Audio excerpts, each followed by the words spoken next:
The A sides got hype, but people root for the underdog. There may be a main event, but don't sleep on the undercard. Welcome to the B-side. You can take your sneaks off, take you for a sweet ride. Info we supply worldwide. Thanks for flipping to the B-side. Yeah. Hosted by Brian Mackay.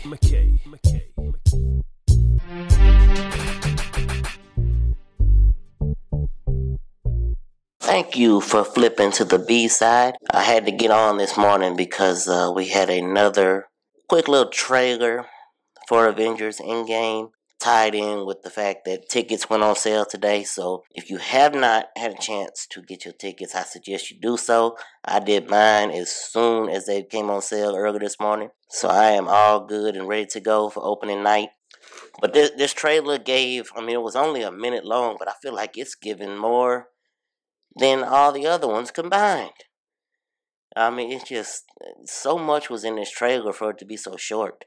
We open up with a wide shot of the new Avengers facility, and then we go from there. We hear a voiceover, and we see Bruce Banner telling the team, if we do this, we'll be going in shorthanded, to which War Machine Rhodey sarcastically replies, yeah, you mean because he killed all of our friends.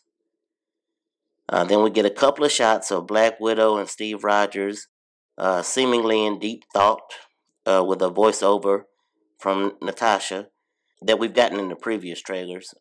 We owe this to everyone who's not in this room to try.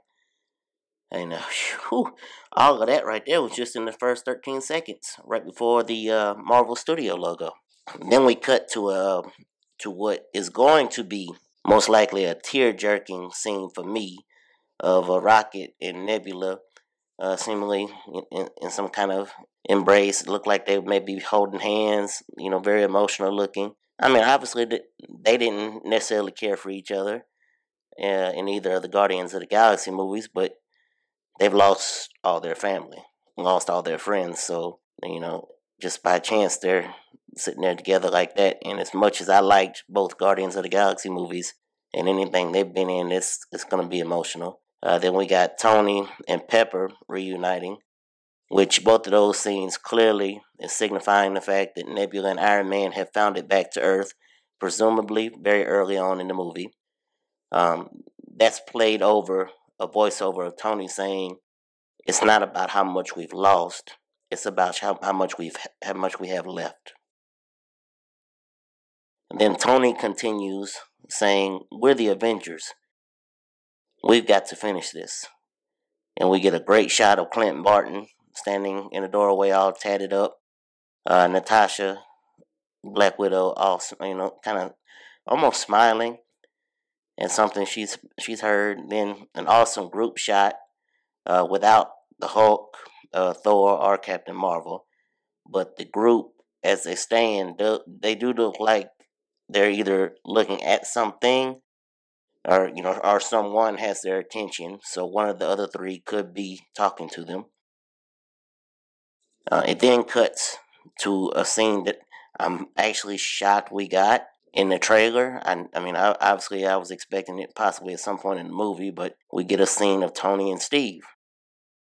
And Iron Man's voiceover that he's been talking continues. And he says, "Do you trust me?" And he's looking a little older, a little bit more gray in his hair. He asks Captain America, "Do you trust me?" To which Steve replies, "I do." And they shake hands. And honestly, Chris Evans is such a great actor and a master of these moments. He's the only one that can pull off saying "I do" in a moment like that and just really make you feel it. The next shot is this awesome shot of the whole group on a ship. They're headed off they're either headed to something or headed from something in space. But Captain Marvel's there. Nebula, War Machine. I think I saw Captain America and just the whole group. Everyone is left there. I don't think I saw Thor, but I could be wrong. That was an awesome shot. Then comes more emotion as we get a little voiceover from Thanos saying, "You could not live with your own failures. And where did that bring you? Back to me." And all that's being said while Tony's looking at a picture of himself and Peter Parker, Spider-Man. Nebula and Rhodey on the ship looking, somewhat sad, emotional. Then we get Thor and Rocket in separate little scenes looking stunned, or emotional about something they're looking at. And there's some glowing in the background in both scenes, so they're clearly together at this point. But they just look really emotional and really kind of not knowing what to think about what they're seeing. So that'll be interesting. Then we get our first real shot of Thanos at the end of his voiceover, he's being beamed down from his battleship.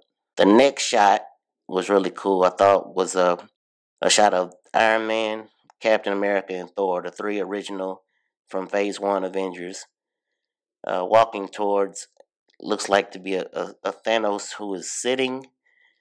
And it's hard to make out from the trailer. You almost have to pause it and kind of dissect it for yourself. But looks like he's in a weakened or defeated state. You have to kind of make of that what you will. But this is definitely the best trailer. I mean, all of them have been great, but this is definitely the best by far in my mind of a trailer for the movie. I'm really, really, really excited for this movie. Like I said, I was up. As soon as I found out that tickets were probably going to be going on sale early this morning, I jumped on my computer and just kept refreshing the page until they became available at my theater. So I got opening night tickets, and I'm ready to go see the movie. A couple of weeks away, and it's getting closer and closer. I'm really excited. So let me know what you think about it. Hit me up in the email. It's the bsidepodcast@gmail.com. You can reply if you're listening to this on YouTube, reply in the comment section, wherever you're listening to this at, whether it's Apple Podcasts, Google Play, Spotify, TuneIn, wherever you're getting this at, feel free to leave me a comment. Let me know what you think of the show. Let me know what you think about Avengers Endgame if you're a fan. And like I said, get out there, get your tickets. They're going to go fast. And you may not be able to get them for a while. There may be a bunch of sellouts here for a couple of weeks. So if you're one of those that like to be spoiled with anything or wants to get in as early as possible, you better go out there and get them now. So that's going to be all for this quick little show. I'm going to be back probably in the next couple of days with a review of the NCAA tournament so far, going into Final Four weekend for both men and women's teams.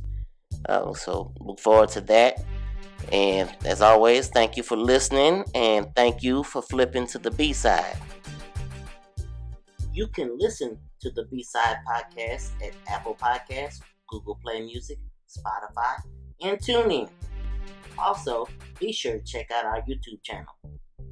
Please be sure to follow our show on Facebook, Instagram, and Twitter at the B-side podcast. That's at the B-side podcast on Facebook, Instagram, and Twitter to get all the updates and different things happening with our podcast. Be sure to email us any questions, comments, what you think you like about the show, what you don't like. Our email address is the bsidepodcast@gmail.com. That's the bsidepodcast@gmail.com. The A-side's got hype, but people root for the underdog. There may be a main event, but don't sleep on the undercard. Welcome to the B-side. You can take your sneaks off, take you for a sweet ride. Info we supply worldwide. Thanks for flipping to the B-side. Yeah. Hosted by Brian Mackay.